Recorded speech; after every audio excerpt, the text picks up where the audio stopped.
அனைவருக்கும் வணக்கம். இன்னைக்கு இந்த வீடியோல நம்ம பார்க்க போறது இந்தியாவில் மக்கள் தொகை கணக்கெடுப்பு 2027க்கான பணிகள் தொடர்ந்து நடைபெற்று வருகின்றது. இந்தியாவில் உள்ள ஒவ்வொரு மாநிலத்திலும் மக்கள் தொகை கணக்கெடுப்பு 2027க்கான பணிகள் நடைபெற்று வருகின்றது. தமிழகத்தில் ஆகஸ்ட் 1 முதல் 30ஆம் தேதி வரை மக்கள் தொகை கணக்கெடுப்புக்கான பணிகள் நடைபெற இருக்கின்றது. அதற்கு முன்பாக பொதுமக்கள் தாங்களாகவே சுய பதிவு அதாவது செல்ஃப் எனுமரேஷன் செய்யும் வேலைகள் ஜூலை 17 முதல் ஜூலை 31 வரை நடைபெற இருக்கின்றது. இணையதளம் வழியாக பொதுமக்கள் எவ்வாறு சுய கணக்கெடுப்பு எனப்படும் செல்ஃப் எனுமரேஷன் போர்ட்டலை பூர்த்தி செய்வது என்பது பத்தி தான் இந்த வீடியோல நம்ம தெளிவா பார்க்க போறோம். இந்த வீடியோவை முழுசா பாருங்க. இந்த வீடியோவை நிறைய பேருக்கு ஷேர் பண்ணுங்க.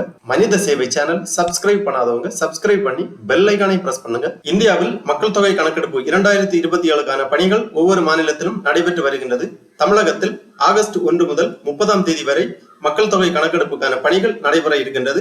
அதற்கு முன்பாக ஜூலை 17 முதல் ஜூலை 31ஆம் தேதி வரை இணையதளம் வழியாக பொதுமக்கள் தாங்களாகவே சுய பதிவு மேற்கொள்ளும் செல்ஃப் எனுமரேஷன் பணியானது நடைபெற இருக்கின்றது. மக்கள் தொகை கணக்கெடுப்புடன் ஜாதிவாரி கணக்கெடுப்பும் நடத்தப்படும் என மக்கள் தொகை கணக்கெடுப்பு தமிழ்நாடு இயக்குனர் அவர்கள் தெரிவித்துள்ளார்கள். நம் நாட்டில் முதல் மக்கள் தொகை கணக்கெடுப்பானது 1872ஆம் ஆண்டு நடத்தப்பட்டது.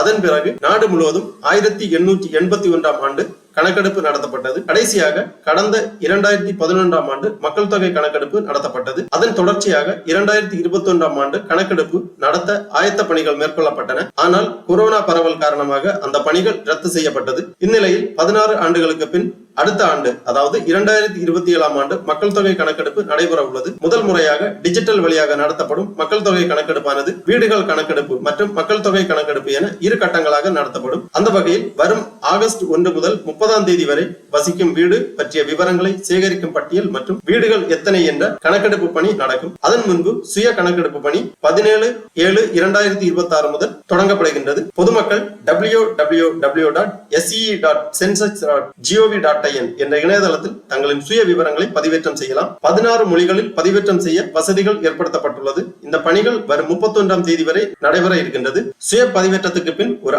அடையாள எண் உருவாக்கப்படும். அதை பொதுமக்கள் பத்திரமாக வைத்திருக்க வேண்டும். இந்த கணக்கெடுப்பின் போது வீடுகளின் நிலை, குடிநீர் வசதி, சுகாதாரம், மின்சாரம், இணைய வசதி, சமையல் எரிபொருள் வசதி, வாகனங்கள், உணவு முறை உட்பட 33 கேள்விகள் கேட்கப்படும். இது தேசிய மாநில உள்ளாட்சி அமைப்புகளின் திட்டமிடலுக்கு அடித்தளமாக அமையும். வீடு விவர பட்டியல் மற்றும் வீடுகள் கணக்கெடுப்பு பணிகளுக்கு பின் 2027 பிப்ரவரி மாதம் நாடு முழுவதும் ஒரே கட்டமாக மக்கள் தொகை கணக்கெடுப்பு பணி நடக்கும். அதனுடன் ஜாதிவாரி கணக்கெடுப்பு பணிகளும் நடக்கும் என மத்திய அரசு தெரிவித்துள்ளது. இவ்வாறு தமிழ்நாடு மக்கள் தொகை கணக்கெடுப்பின் இயக்குனர் அவர்கள் தெரிவித்துள்ளார்கள். ஆகவே பொதுமக்கள் மக்கள் தொகை கணக்கெடுப்புக்கு முந்தைய சுய கணக்கெடுப்பான செல்ஃப் எனுமரேஷன் போர்ட்டலை எவ்வாறு பூர்த்தி செய்வது என்பதை பற்றி நாம் தொடர்ந்து பார்க்கலாம். அதற்காக இந்த வெப்சைட் ஓபன் பண்ணிக்கோங்க. அதாவது பொதுமக்கள் தாங்களாகவே தங்கள் வீடுகளில் இருந்து சுய கணக்கெடுப்பு மேற்கொள்ளும் செல்ஃப் எனுமரேஷன் போர்ட்டலை பூர்த்தி செய்வதற்காக இந்த வெப்சைட் ஓபன் பண்ணிக்கோங்க. www.se.census.gov.in இந்த வெப்சைட்டோட லிங்க் நான் டிஸ்கிரிப்ஷன்ல கொடுக்கிறேன். இதுதான் census of India 2027 office of the registrar general and census commissioner of India,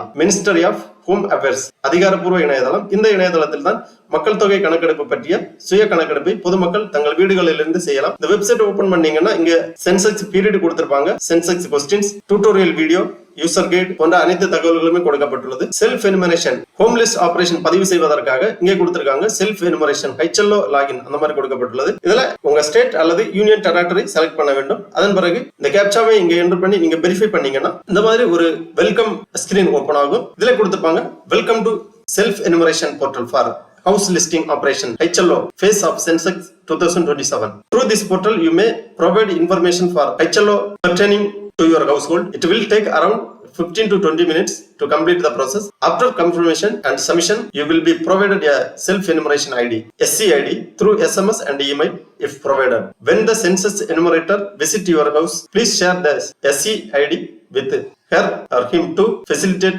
completion of the HLO for your household. அந்த மாதிரி கொடுக்கப்பட்டுள்ளது. அதாவது இந்த செல்ஃப் எனுமரேஷன் போர்ட்டலை நீங்க பூர்த்தி செய்த பிறகு ஒரு SCID எனப்படும் 11 இலக்க ஐடி ஆனது உங்களுக்கு ஜெனரேட் ஆகும். அந்த ஐடியை மக்கள் தொகை கணக்கெடுப்பு பணிகளுக்காக உங்கள் வீடு தேடி வரும் அதிகாரிகளிடம் நீங்கள் சமர்ப்பித்தால் போதுமானது. இந்த போர்ட்டலை பூர்த்தி செய்வதற்காக 15 முதல் 20 நிமிடங்கள் ஆகும் என்று தெரிவிக்கப்பட்டுள்ளது. ஓகே ஆப்ஷனை கிளிக் பண்ணி இந்த மாதிரி ஒரு பேஜ் வரும். இதுல name of the head of the household அதாவது வீட்டு தலைவர் அல்லது வீட்டு தலைவியின் பெயர், மொபைல் நம்பர் மேண்டேட்டரியா என்டர் பண்ண வேண்டும். இமெயில் ஐடி கேட்டிருக்காங்க. இமெயில் ஐடி ஆப்ஷனல் தான், இருந்தா என்டர் பண்ணிக்கோங்க, இல்லாட்டாலும் பரவாயில்ல. உங்க நேம், மொபைல் நம்பர் என்டர் பண்ணி வெரிஃபை அண்ட் ப்ரொசீட் ஆப்ஷனை கிளிக் பண்ணிக்கோங்க. உங்க மொபைல் நம்பருக்கு ஓடிபி சென்ட் பண்ணுவாங்க. அந்த ஓடிபியை நீங்க என்டர் பண்ணி வெரிஃபை பண்ண வேண்டும். உங்க மொபைல் நம்பருக்கு ஓடிபி சென்ட் பண்ணிருப்பாங்க. இந்த ஓடிபியை இங்க என்டர் பண்ணிக்கோங்க. அதன் முன்பாக உங்க லாங்குவேஜ் செலக்ட் பண்ணிக்கோங்க. 16 மொழிகள் கொடுக்கப்பட்டிருக்கும். உங்க மொழியை நீங்க தேர்ந்தெடுத்துக்கோங்க. உங்க ஓடிபியை என்டர் பண்ணி வெரிஃபை பண்ண உடனே இந்த மாதிரி ஒரு ஸ்கிரீன்ல ஒரு நோட்டிபிகேஷன் வரும். உங்கள் எஸ்சி ஐடியை உரிய கணக்கெடுப்பாளருக்கு ஒதுக்குக. வரைபடத்தில் உங்கள் வீட்டின் இருப்பிடத்தை குறித்ததை உறுதிப்படுத்தவும். வரைபடத்தில் சிவப்பு இருப்பிடத்தின் குறியீட்டை உங்கள் வீட்டின் மீதோ அல்லது உங்கள் வீட்டிற்கு அருகிலோ நகர்த்தவும். குறிப்பான் ஏற்கனவே உங்கள் வீட்டின் மீது இருந்தால் அதை சிறிதளவு நகர்த்தி மீண்டும் உங்கள் வீட்டின் மீதோ அல்லது வீட்டிற்கு அருகிலோ நகர்த்தவும். மொபைலில் சுய கணக்கெடுப்பை செய்வதற்கு வரைபடத்தில் உள்ள சிவப்பு இருப்பிட குறியை 2 விரல்களால் நகர்த்தி உங்கள் வீட்டின் மீதோ அல்லது வீட்டிற்கு அருகிலோ கொண்டு வரவும். வரைபடத்தில் உங்கள் வீட்டின் இருப்பிடம் சரியான அடையாளம் கிடைக்கவில்லை என்றாலும் பரவாயில்லை. அந்த மாதிரி கொஞ்சம் நோட் கொடுத்திருக்காங்க. சரி அப்படிங்கிற அந்த ஆப்ஷனை நீங்க கிளிக் பண்ணி மக்கள் தொகை கணக்கெடுப்புக்கான இந்த படிவத்தை பூர்த்தி செய்ய ஆரம்பிக்கலாம். இதுல 6 விவரங்கள் கேட்டிருக்காங்க. அமைவிட விவரங்கள், சென்செக்ஸ் வீட்டு விவரங்கள், பொது தகவல்கள், அப்புறம் வசதிகள், சொத்துக்கள், விவரங்களை சரிபார்த்து உறுதிப்படுத்தவும். இந்த மாதிரி 6 ஸ்டெப்பா கொடுக்கப்பட்டுள்ளது. ஃபர்ஸ்ட்ல உங்க மாநிலத்தை தேர்ந்தெடுத்திருக்கோங்க.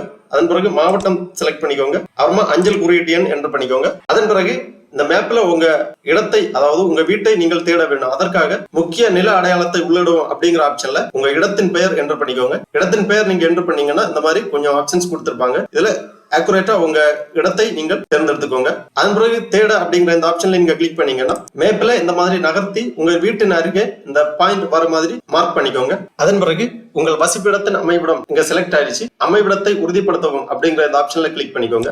அதன் பிறகு சேமிக்க அண்ட் அடுத்து, அதாவது சேவ் அண்ட் நெக்ஸ்ட் ஆப்ஷனை கிளிக் பண்ணிக்கோங்க. இந்த மாதிரி ஒரு நோட் வந்துருச்சு. அமைவிடத்தை உறுதிப்படுத்தவும். மாநிலம் யூனியன் பிரதேசம் கொடுத்திருக்காங்க, தமிழ்நாடு, மாவட்டம் கன்னியாகுமரி, உங்கள் இருப்பிடம் கொடுத்திருக்காங்க. உங்கள் வீட்டின் இருப்பிடத்தை உறுதிப்படுத்தவும். இடம் தவறானதாக இருந்தால் உங்கள் எஸ்சி தரவு கணக்கெடுப்பாளருக்கு வழங்கப்பட மாட்டாது. தேர்ந்தெடுத்த இருப்பிடத்துடன் தொடர விரும்புகிறீர்களா அப்படின்னு கேட்டிருக்காங்க. உங்க இருப்பிடம் சரியானதாக இருந்தால் ஆம் செலக்ட் பண்ணிக்கோங்க. தவறானதாக இருந்தால் இல்லை செலக்ட் பண்ணிக்கோங்க.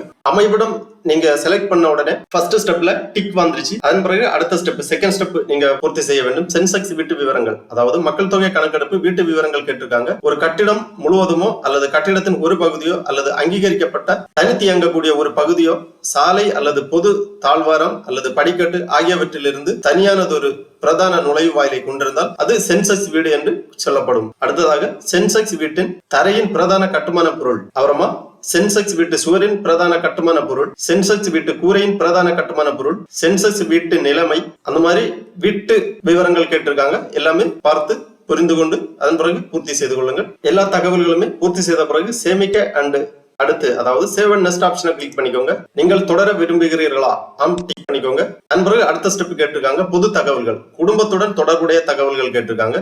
இக்குடும்பத்தில் சாதாரணமாக வசிக்கும் நபர்களின் மொத்த எண்ணிக்கை, குடும்ப தலைவரின் பெயர், வீட்டு தலைவரின் பெயர், குடும்ப தலைவரின் பாலினம், வீட்டின் உரிமை நிலை, வசிக்கும் அறைகளின் எண்ணிக்கை, இக்குடும்பத்தில் உள்ள திருமணமான தம்பதிகளின் எண்ணிக்கை போன்ற விவரங்களை தெளிவாக பூர்த்தி செய்து சேவ் அண்ட் நெக்ஸ்ட் பண்ணிக்கோங்க. இங்கே ஒரு கேள்வி கேட்கப்பட்டுள்ளது. வீட்டின் உரிமை நிலை கேட்டிருக்காங்க.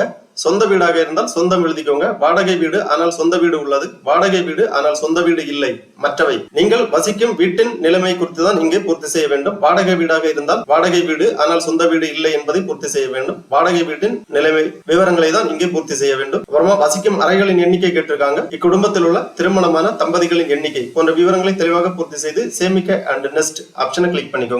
அடுத்ததாக குடும்பத்திற்கு கிடைக்கும் வசதிகள் கேட்டிருக்காங்க. குடிநீருக்கான பிரதான ஆதாரம், குடிநீர் ஆதாரம் கிடைக்கும் இடம், விளக்கு ஒளிக்கான பிரதான எரிபொருள், கழிப்பிட வசதி, கழிப்பிட வசதியின் வகை, கழிவுநீர் வெளியேற இணைப்பு, வளாகத்துக்குள் குளிக்கும் வசதி, சமையலறை வசதி மற்றும் எல்பிஜி PNG இணைப்பு வசதி, சமையலுக்கு பயன்படுத்தப்படும் பிரதான எரிபொருள் போன்ற வீட்டின் வசதிகளை கேட்டிருக்காங்க. இவைகளையும் தெளிவாக டிக் பண்ணிக்கோங்க. வீட்டு வசதிகள் எல்லாமே தெளிவாக பூர்த்தி செய்து அடுத்ததாக சேவ் அண்ட் நெக்ஸ்ட் அப்படிங்கிற ஆப்ஷனை கிளிக் பண்ணிக்கோங்க. அடுத்த ஆப்ஷன் வரும். நீங்கள் தொடர விரும்புகிறீர்களா ஆம் டிக் பண்ணிக்கோங்க. அதன் பிறகு குடும்பத்தில் உள்ள சொத்துக்கள் விவரங்கள் கேட்டிருக்காங்க. ஐந்தாவதாக சொத்து விவரங்கள். குடும்பத்தில் உள்ள சொத்து வியாபார நோக்கத்திற்காக பயன்படுத்தப்பட்டாலும் கூட அது அக்குடும்பத்துடைய சொத்தாக கருதப்படும். அந்த மாதிரி கொடுக்கப்பட்டுள்ளது. வானொலி டிரான்சிஸ்டர் வசதி உள்ளதா ஆம் இல்லை டிக் பண்ணிக்கோங்க. ஆம் எனில் ரேடியோ மூலம், கைபேசி, ஸ்மார்ட் போன் மூலம், இதர சாதனங்கள் மூலம். அப்புறமா தொலைக்காட்சி உள்ளதா, இணையதள வசதி உள்ளதா, மடிக்கணினி வசதி உள்ளதா, தொலைபேசி மற்றும் கைபேசி, ஸ்மார்ட் போன் உள்ளதா, மிதிவண்டி மற்றும் scooter, motor cycle, mobile, car, jeep, van, குடும்பத்தில் உட்கொள்ளும் பிரதான உணவு, தானியம், கைபேசி எண் போன்ற விவரங்களை தெளிவாக பூர்த்தி செய்து சேவ் அண்ட் நெக்ஸ்ட் பண்ணிக்கோங்க. 5 விவரங்களையும் பூர்த்தி செய்த பிறகு கடைசியாக முன்னோட்டம், அதாவது வீட்டு விவரங்கள் ப்ரீவியூ கொடுத்திருக்காங்க. இந்த ப்ரீவியூவை ரேட் பண்ணி சப்மிட் பண்ணிக்கோங்க. இருப்பிட தகவல்கள், மக்கள் தொகை கணக்கெடுப்பு வீட்டு விவரங்கள், நீங்கள் கொடுத்திருக்கக்கூடிய டீடைல்ஸ் எல்லாமே சரியாக இருக்கிறதா என்பதை செக் பண்ணிக்கோங்க. அடுத்ததாக உறுதிப்படுத்தி சமர்ப்பிக்கவும் அப்படிங்கிற ஒரு ஆப்ஷன் இருக்கு. வரைவாக நீங்க சேமிக்கலாம். திருத்தலுக்காக திரும்பவும் நீங்க பின்னாடி சென்று திருத்தங்கள் தேவைப்பட்டால் திருத்திக் கொள்ளலாம். 3 ஆப்ஷன் கொடுத்திருக்காங்க. உறுதிப்படுத்தி சமர்ப்பிக்கவும் அப்படிங்கிற ஆப்ஷனை நீங்க கிளிக் பண்ணீங்கன்னா உங்களோட சுய கணக்கெடுப்பு படிவம் சமர்ப்பிக்கப்படும். உங்களுக்கான செல்ஃப் எனுமரேஷன் ஐடி ஜெனரேட் ஆகும். வரைவாக சேமிக்கவும் அப்படின்னா நீங்க டிராப்டாக இந்த இணையதளத்திலே சேமித்துக் கொள்ளலாம். பிறகு எப்ப வேண்டாலும் நீங்க சமர்ப்பிக்கலாம். திருத்தலுக்காக திரும்பவும் அப்படிங்கிற ஆப்ஷன் நீங்க கிளிக் பண்ணீங்கன்னா இந்த பேக் செக்ஷனுக்கு போகும். அடுத்தபடியாக நீங்க ஏதாவது திருத்தங்கள் மேற்கொள்ள விரும்பினால் திருத்திக் கொள்ளலாம். உங்களுக்கு ஏதாவது சந்தேகங்கள் இருந்தால் இங்கே அடிக்கடி கேட்கப்படும் கேள்விகள் அப்படிங்கிற ஒரு ஆப்ஷன் இருக்கு. இதை நீங்க கிளிக் பண்ணி சந்தேகங்களை தெரிந்து கொள்ளலாம். மக்கள் தொகை கணக்கெடுப்பு பற்றிய பொதுவான கேள்விகள், மக்கள் தொகை கணக்கெடுப்பில் சுய கணக்கெடுப்பு குறித்த கேள்விகள் அப்படிங்கிற ஆப்ஷன் எல்லாமே இருக்கு. நீங்க வேணும்னா சரிபார்த்து கொள்ளலாம். வரைவாக சேமிக்கவும் அப்படிங்கிற ஆப்ஷனில் நீங்க கிளிக் பண்ணிட்டு சப்மிட் பண்ணாட்டா கூட நீங்க எக்ஸிட் பண்ணிக்கலாம். வெளியேறிக்கிட்டு எப்ப வேணாலும் நீங்க திருப்பியும் வந்து உங்க விவரங்களை சரிபார்த்து சப்மிட் பண்ணலாம். ஜூலை 31, 2026 வரை உங்களது தகவல்களானது டிராப்டாக இந்த இணையதளத்தில் சேமிக்கப்படும். அதன் பிறகு ஆட்டோமேட்டிக்காவே எரேஸ் ஆகிவிடும். அதற்கு முன்பாக நீங்கள் சமர்ப்பிக்கலாம். ஒரே டைம்ல நீங்க வேணா சமர்ப்பிக்கலாம். உறுதிப்படுத்தி சமர்ப்பிக்கவும் அப்படிங்கிற இந்த ஆப்ஷனை நீங்க கிளிக் பண்ணீங்கன்னா இந்த மாதிரி ஒரு நோட் வரும். இறுதியாக சமர்ப்பித்தல். இறுதியாக சமர்ப்பித்த பிறகு தரவில் எந்த மாற்றமும் செய்ய சாத்தியமில்லை. நீங்கள் நிச்சயமாக தொடர விரும்புகிறீர்களா அப்படின்னு கேட்டிருக்காங்க. இல்லை, ஆம் டிக் பண்ணிக்கோங்க. கன்ஃபார்மா நீங்க சப்மிட் பண்ணலாம் அப்படின்னா இந்த ஆம் ஆப்ஷனை கிளிக் பண்ணிக்கோங்க. உடனே இந்த மாதிரி உங்க சுய கணக்கெடுப்பானது பதிவு செய்யப்படும். வெற்றிகரமாக சமர்ப்பிக்கப்பட்டுள்ளது. உங்கள் சுய கணக்கெடுப்பு படிவம் வெற்றிகரமாக சமர்ப்பிக்கப்பட்டுள்ளது. உங்கள் சுய கணக்கெடுப்பு ஐடி, அதாவது எஸ்சி ஐடி இங்க கொடுத்திருப்பாங்க. 12 இலக்க எஸ்சி ஐடி இங்க உங்களுக்கு ஜெனரேட் ஆகும். இந்த ஐடியை நோட் பண்ணி வச்சுக்கோங்க. அது மட்டும் இல்ல, SMS வழியாகவும் இந்த ஐடி உங்களுக்கு சென்ட் பண்ணியிருப்பாங்க. உங்கள் HLOவை முடிக்க இந்த எஸ்சி ஐடியை கணக்கெடுப்பாளருடன் பகிர்ந்து கொள்ளவும். இல்லையெனில் கணக்கெடுப்பாளரால் புதிய கணக்கெடுப்பு கோரப்படலாம். எஸ்சி ஐடி உங்கள் மொபைல் மற்றும் மின்னஞ்சலுக்கு வழங்கப்பட்டிருந்தால் அதை மின்னஞ்சலுக்கு அனுப்பப்பட்டுள்ளது அப்படின்னு கொடுத்திருப்பாங்க. இதுதான் உங்க எஸ்சி ஐடி. இந்த ஐடியை நீங்க நோட் பண்ணி வச்சுக்கோங்க. இவ்வளவுதான் மக்கள் தொகை கணக்கெடுப்பு பற்றிய சுய கணக்கெடுப்பு செல்ஃப் எனுமரேஷன் படிவம் உங்களுக்கு சமர்ப்பிக்கப்பட்டது.